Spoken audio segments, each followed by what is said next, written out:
Why is Hillary Clinton attacking Tulsi Gabbard? We're going to connect all the dots right here and now. Tulsi Gabbard went on The View today and she defended herself against these baseless smears. Take a look. Let's take a look at that. I'm not making any predictions, but I think they've got their eye on somebody who's currently in the Democratic primary and are grooming her to be the third-party candidate. She's the favorite of the Russians. They have a bunch of, sites and bots and other ways of supporting her so far. And that's assuming Jill Stein will give it up, which she might not, because she's also a Russian asset. So really? I mean, this is outrageous. This is outrageous and offensive on so many levels. I've served as a member of Congress now for almost 7 years, receiving high-level national security and intelligence briefings, serving on the Foreign Affairs Committee, the Armed Services Committee, the Homeland Security Committee, working to ensure the safety and security of the people of this country. This is why I'm running for president, to continue that commitment of service. So are you surprised, though, that when people see bots and things and all the things that we've sort of been seeing heading your way, that people have these questions? Because she's not the only one. Hillary, I don't think, is the only one. So what she's saying is she feels they are grooming you. You're saying nobody's grooming me. I'm doing what I'm doing because I'm a soldier and a patriot. It's offensive to me as a soldier, as an American, as a member of Congress, as a veteran, and frankly, as a woman, to be so demeaned in such a way. But you called her the personification of rock. So demeaned She's a woman in such too. a way. Well, I'm pointing to the fact that she has continued this legacy of being the world's police around the world, that has waged wars costing the lives of thousands of my brothers and sisters in uniform. I'm speaking out against that and What's to your evidence change to that? to change. Well, can I? Are you serious? Let's hear it. Are you serious? Let's hear it. I served in the war Not in you, Iraq. her. You're saying that she's exactly. she's a I warmonger. served How do in you the come war up with in that? Iraq Yeah. that she championed. She championed a regime change war in Did you not believe Libya. in that war? I believe the lies that were told to us. Well, so did she. Look, it is indisputable. It is indisputable to say anything other than the fact that Hillary. Let me just close this out. That Hillary Clinton, throughout her career, has led with a foreign policy of interventionism and being the world's police, going and toppling dictators in other countries that has caused such destruction and loss of life. I'm against that. I'm running for president to change that. Rather than actually debate me on the issues, she and others are resorting to these smear tactic campaigns, seeking to undermine me, smear my character, and sending a message to anyone who dissents. Toe the line, or you too will be smeared. So where is this coming from? Why is Hillary Clinton deciding to go after Tulsi Gabbard? What is the big agenda here? So I think we've seen this, throughout the last several years now. Hillary Clinton going after anyone who she thinks made her lose the election. That would be Donald Trump. Of course, she's said that he's a Russian asset, and she fueled largely the whole Russian collusion conspiracy theory. She's called Jill Stein a Russian asset, as you saw. And here's Jill Stein, a member of the Green Party. Here's Donald Trump, a member of the Republican Party, and Tulsi Gabbard, a Democrat. And yet they're all Russian assets. So according to Hillary Clinton, it sounds like our entire government has been infiltrated and taken over, which is absurd. So basically what we're seeing is that Hillary Clinton is a bitter loser, and she's really upset that she thinks Russia and Vladimir Putin cost her the election. And now she's been seeking revenge, desperately seeking revenge. And anyone who's getting in her way is somebody that she is going to try to railroad over and call now Tulsi Gabbard a Russian asset. And of course, with Tulsi, this also stems back to when Tulsi resigned from the DNC, saying that it was essentially rigged, and she went on and backed Bernie Sanders. She was saying that she didn't like how the DNC was handling the election. I guess I should say, I don't think she actually said that it was rigged. But let's go back and figure out where all of this stems from, because there's actually quite a few connections here. And there's the claim that Tulsi made that this foreign policy is this Bush-Clinton foreign policy that's lumped together. And a lot of people have criticized that, saying, oh, how is that? There's Republicans and there's Democrats, and they're very, very different. And actually, they are not. And I'll go into exactly that connection there. So Hillary Clinton hates Vladimir Putin. This is where it starts. I don't really know why she started hating on him at first, but back in 2008 when she was campaigning, I can only kind of deduce that maybe she started criticizing him was because she was trying to differentiate herself from a Republican, from George Bush. And she was criticizing the comment that Bush made when he said that he looked into Putin's soul. And in 2008, when she was on the campaign trail, she says that Putin didn't have a soul. So there was no soul for Bush to see because Putin was an ex-KGB agent. So this is kind of where the bad blood seems to begin. Then when she becomes Secretary of State, she continues this hard line against Russia. Now, Obama tried to do this reset policy with Russia, where he was trying to build relations and find common ground. And Hillary Clinton reportedly was the biggest naysayer of that policy, that she pretty much just would continue to rip on Russia. She was criticizing them, their backing of Iran, their backing of Syria, their criticisms of NATO, their expansion plans. She said that they were, that Putin was trying to recreate the USSR. She said a lot of inflammatory things that were really antagonizing to the Russians. They really didn't like it very much, and they felt like she was the biggest deterrent when it came to this whole reset policy that they were undergoing with the Obama administration. I think the biggest mistake Obama made, one of them was hiring Hillary Clinton as Secretary of State. Now, it really comes to a head in 2011 when Putin becomes the prime minister of Russia, and Hillary Clinton essentially called the election a sham.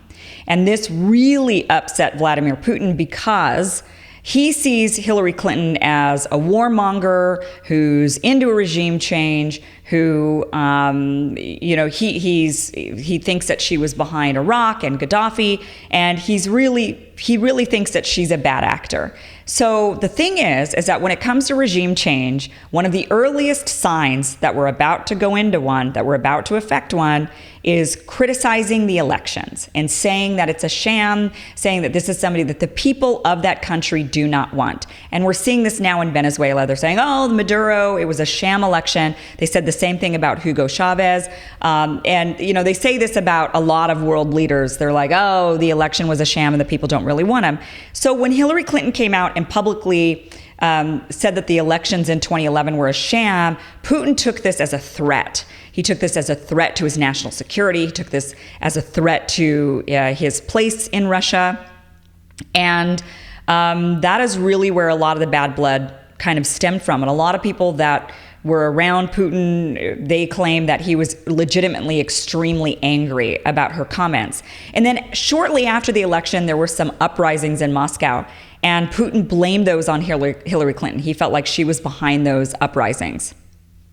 So he accuses her of all of these things, and there's a lot of bad blood between them. And he's really suspicious that she's trying to oust him. So he doesn't trust her at all. So then Hillary runs for president. And, I think that there's a case to be made that Putin probably did some stuff. He probably meddled in the election the same way that he felt like Hillary meddled in Russians' elections. But of course, the Hillary campaign blames her loss completely on Russia.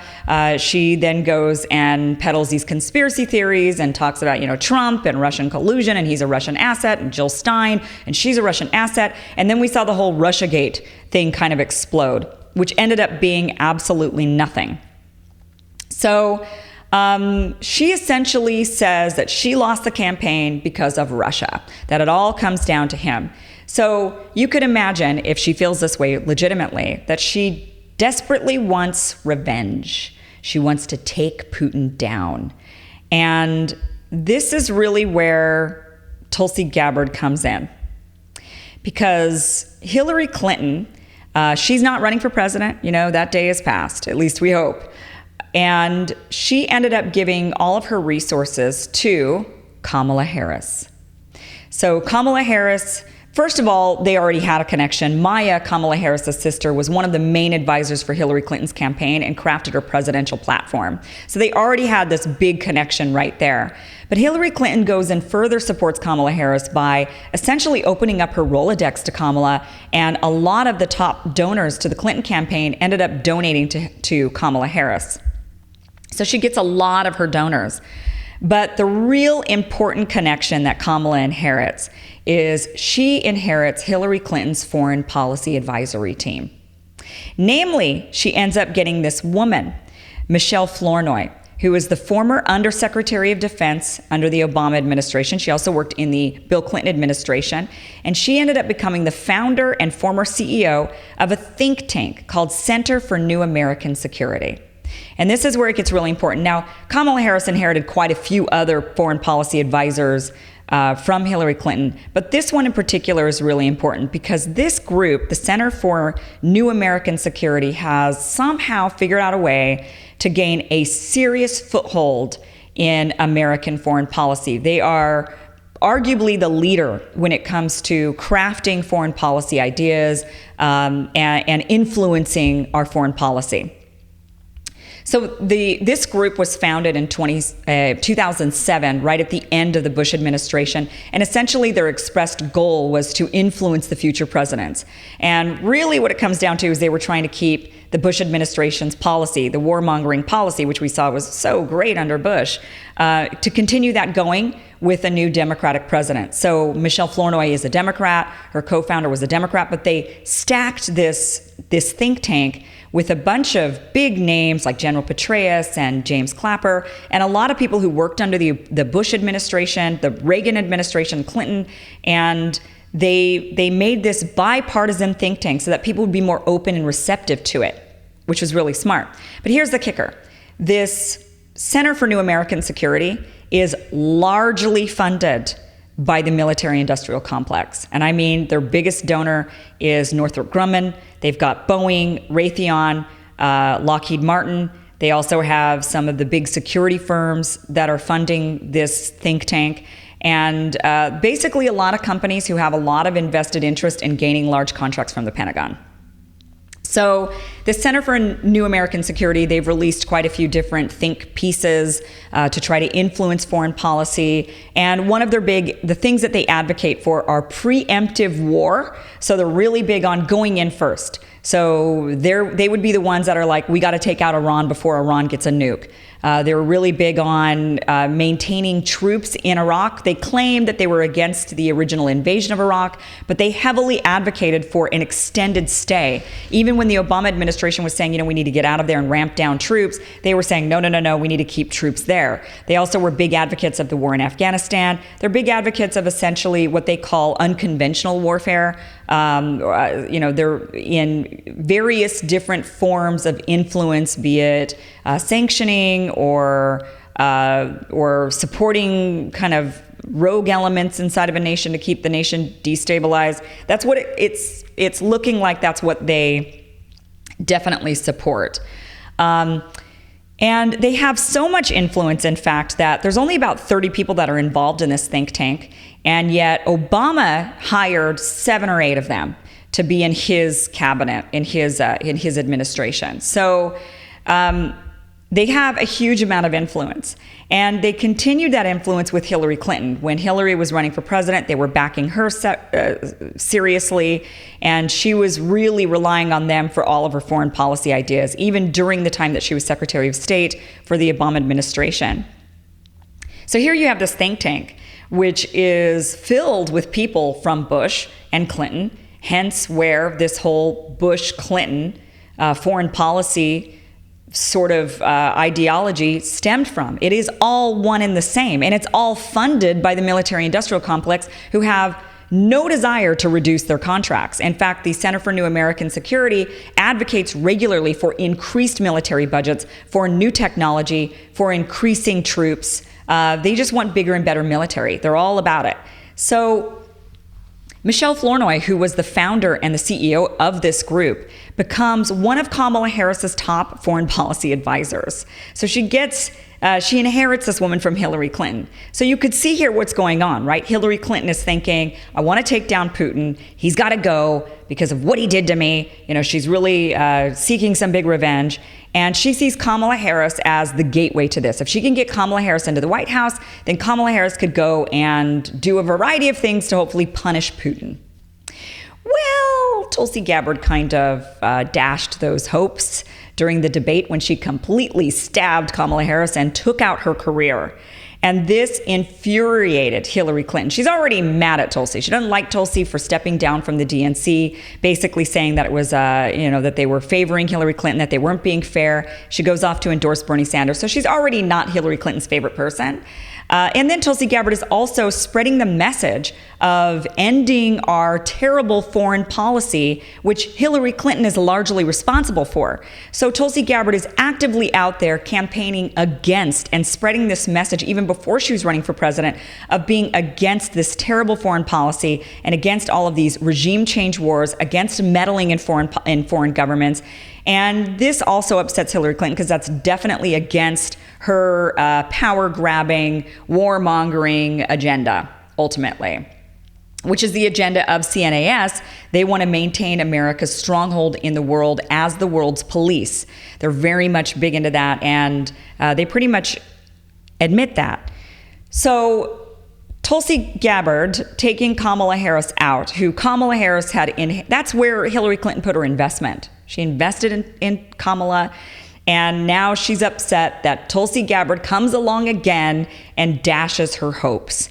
And this is where Hillary Clinton decides that she is going to start seeking revenge on Tulsi by smearing her, by calling her a Russian asset. This is somebody who is serving in our armed forces, somebody who is deployed twice, who is a member of Congress. This is ridiculous. And all it's doing is exposing Hillary Clinton. You know, I wondered during this last debate who Tulsi Gabbard was going to take out next, right? I think many of us were wondering, it was Kamala Harris. She ended her career, so who is next? And a lot of us, I got to say, we underestimated Tulsi. We set our sights way too low. We were thinking maybe it was going to be Joe Biden or Elizabeth Warren. I suggested that she go after the DNC and their corruption, but no. We were aiming too low. She decides to take out Queen Bee herself, Hillary Clinton. And she's exposing her. She's exposing her as the warmonger that she is. And it's just becoming obvious. The more that Hillary Clinton opens her mouth when it comes to Tulsi Gabbard, she's just showing herself as somebody who is bitter, petty, and with terrible foreign policy ideas. So this is really where it all comes down to. Hillary Clinton's her vision of getting back at Vladimir Putin, of taking him down for what she believes is him ruining her career and dashing her hopes as president, him meddling and him supporting, she's all into this big conspiracy now that he is now backed and colluded with Trump in his campaign, and Jill Stein, and now Tulsi Gabbard. I mean, it's just crazy. It's lunacy. She's lost in her own world of a bitterness. And it's showing. Tulsi Gabbard is exposing this. So that is really the backstory there of why exactly Hillary Clinton is smearing and going after Tulsi Gabbard. And secondly, how we've ended up with this really terrible foreign policy in the United States, how it is all one and the same. Whether you be a Democrat or Republican, it's all the same because they're all being guided by this one same think tank, amongst a few others, but this is a very powerful one that is showing how these think tanks that are supposed to be independent, they're supposed to be think tanks, right? They're supposed to be places where people get together and they intellectualize on what's the best path forward. And meanwhile, they're funded by the military-industrial complex. So this is why we can't end our wars, because the military-industrial complex has got a foothold on these people that end up getting jobs in the administrations. And this think tank, CNAS, has even boasted about how they are not only a think tank that likes to come up with new policy ideas, but they're a grooming ground for talent that could then go and affect real policy in the administrations that they serve. This is why we have our horrible foreign policy. This is why it's failed, and why we can't seem to get out of these endless wars, because the military-industrial complex has got a foothold in our government. And that is just the truth of it. And Tulsi Gabbard is exposing it. So that is the long and short of it as to why Hillary Clinton is exposing herself and going after Tulsi Gabbard, and why our foreign policy in the United States is an absolute disaster. Thank you so much for watching. Please subscribe to this channel if you like the content. Hit the bell if you'd like to support this channel. I do have the links below. Thank you again for watching.